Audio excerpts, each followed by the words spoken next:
Hey guys, welcome to Classmate Adda. आज इस video में हम लोग क्लास 12 का ज्योग्राफी का चैप्टर 2 को पढ़ने वाले हैं, जो कि है विश्व जनसंख्या वितरण, घनत्व और वृद्धि। ठीक है ना। तो इससे पहले हम लोगों ने चैप्टर 1 को देखा था, और चैप्टर 1 में एग्ज़ाम में आने वाले जितने भी क्वेश्चन है, ठीक है, मतलब चैप्टर 1 से जितना भी क्वेश्चन बन सकता है वो सारा का सारा हम लोगों ने कवर किया था। आज हम लोग चैप्टर 2 को कवर करने वाले हैं, और ये आप लोगों का 2 पार्ट में रहेगी। ठीक है, ये वीडियो आपका 2 पार्ट में रहेगी, क्योंकि इस चैप्टर से बहुत सारा ऐसा क्वेश्चन निकला है जो कि आपका एग्ज़ाम के लिए बहुत ज़्यादा ज़रूरी है। और आपका कोई भी बोर्ड हो, जैक बोर्ड हो, सीबीएसई बोर्ड हो, या तो फिर बिहार बोर्ड हो, एमपी बोर्ड हो, यूपी बोर्ड हो, सारा का सारा आप लोगों का बोर्ड कवर हो जाएगा इसी में। ठीक है, तो चलिए हम लोग वीडियो को स्टार्ट करते हैं। लेकिन स्टार्ट करने से पहले आप लोगों को बता दूँ कि यदि आप लोगों को वीडियो से रिलेटेड पहले कुछ इन्फॉर्मेशन चाहिए होगा, तो आप लोग मेरा फेसबुक पेज क्लासमेट अड्डा को फॉलो कीजिएगा, जहां पर आप लोगों को डेली अपडेट मिलता रहेगा। दूसरा, यदि आप लोगों को अभी जो मैं नोट से पढ़ाने वाला हूं उसका यदि आप लोगों को पीडीएफ चाहिए होगा, तो पीडीएफ मेरा टेलीग्राम का ग्रुप जो है, टेलीग्राम का जो चैनल है क्लासमेट अड्डा के नाम से है, वहाँ से आप लोगों को नोट्स मिल जाएगा। साथ ही साथ यदि आपको कुछ एक्स्ट्रा मैसेज करना है, पर्सनली बात करना है, तो आप लोग मेरा इंस्टाग्राम अकाउंट क्लासमेट अड्डा को फॉलो कीजिएगा, जहां आप लोग मुझे पर्सनली मैसेज कर सकते हो। और ये मेरा है यूट्यूब चैनल क्लासमेट अड्डा के नाम से। ठीक है, चलिए हम लोग स्टार्ट करते हैं। तो जैसे कि हम लोगों का पहला क्वेश्चन दिया गया है, वो है विश्व जनसंख्या वितरण, घनत्व और वृद्धि, चैप्टर का नाम है। और पहला क्वेश्चन है, स्वर्ण से नहीं वरन केवल स्त्री और पुरुषों से एक राष्ट्र मजबूत और महान बनता है। ये कथन किसका है? ये कथन जो है राल्फ वाल्डो इमर्सन का है। ठीक है।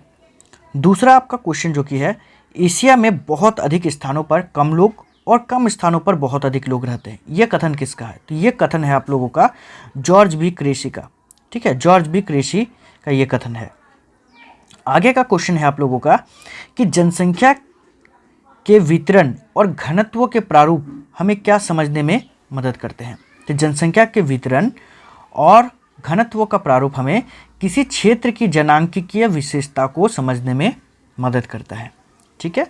आगे क्वेश्चन है कि जनसंख्या वितरण शब्द का क्या अर्थ है? तो जनसंख्या वितरण शब्द का अर्थ है भूपृष्ठ पर लोगों का वितरण, या फिर वितरण की जगह पर आप लोग फैलाव भी बोल सकते हो। ठीक है।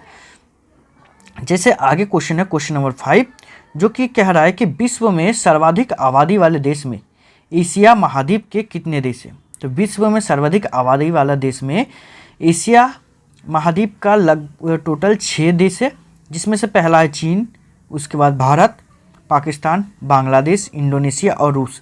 आप सोचेंगे कि सर रूस तो यूरोप में है। बिल्कुल, रूस जो है एशिया और यूरोप दोनों जगह स्थित है।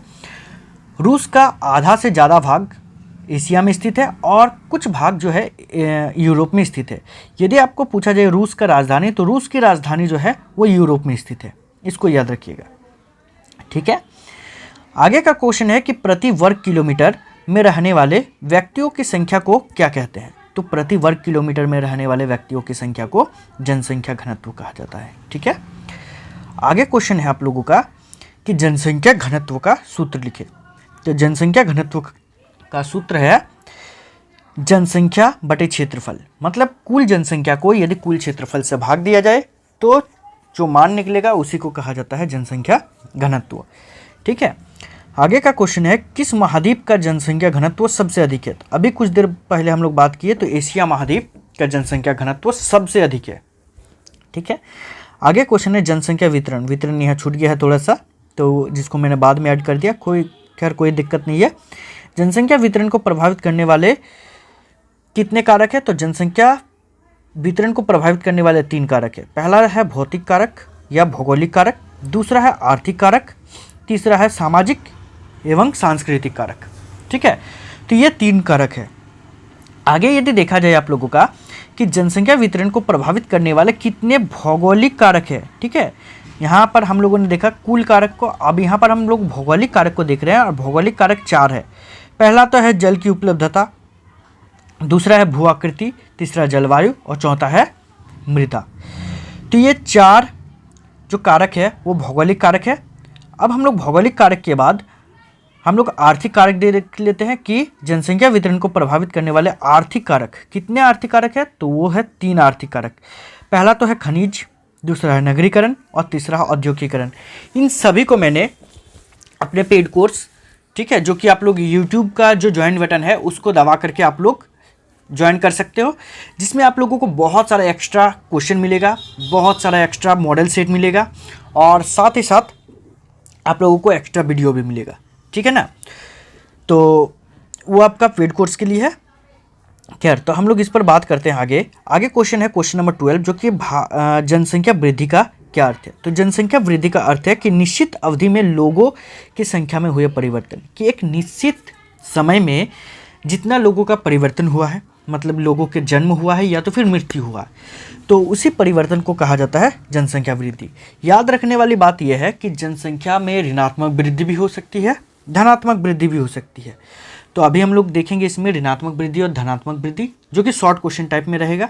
यदि आप लोगों को लॉन्ग में चाहिए और बहुत ही डिटेल में चाहिए तो आप लोग ज्वाइन कीजिएगा यूट्यूब में, ठीक है।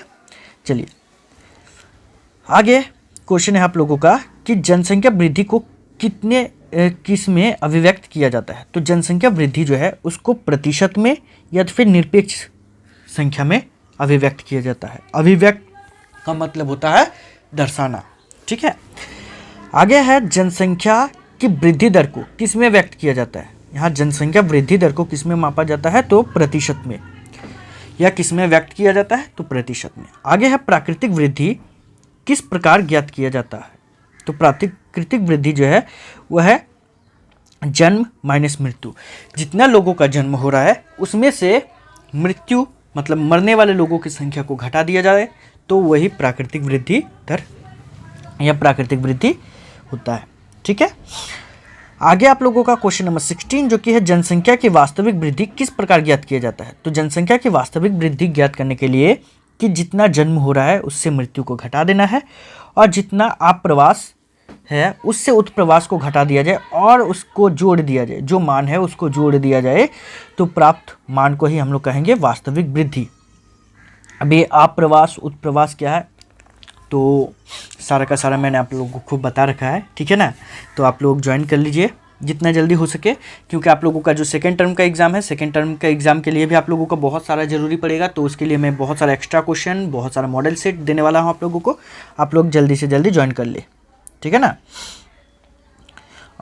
जैसे कि क्वेश्चन नंबर 17, जनसंख्या की धनात्मक वृद्धि का क्या अर्थ है। तो जनसंख्या की धनात्मक वृद्धि का अर्थ है कि जन्म दर का मृत्यु दर से अधिक होना। जब जन्म दर जो है वो मृत्यु दर से अधिक हो जाता है तो उसको हम लोग कहते हैं धनात्मक वृद्धि। लेकिन ऋणात्मक वृद्धि किसको कहा जाता है, तो जब जन्म दर जो होगा वो मृत्यु दर से कम हो जाएगा। तो जन्म दर कम और मृत्यु दर जब अधिक हो जाएगा तो उसको हम लोग कहेंगे जनसंख्या का ऋणात्मक वृद्धि, ठीक है। अगला क्वेश्चन नंबर 19, जनसंख्या परिवर्तन के 3 घटक कौन कौन से हैं। तो जनसंख्या परिवर्तन के 3 घटक है जन्म, मृत्यु और प्रवास, ये 3 घटक है, ठीक है ना।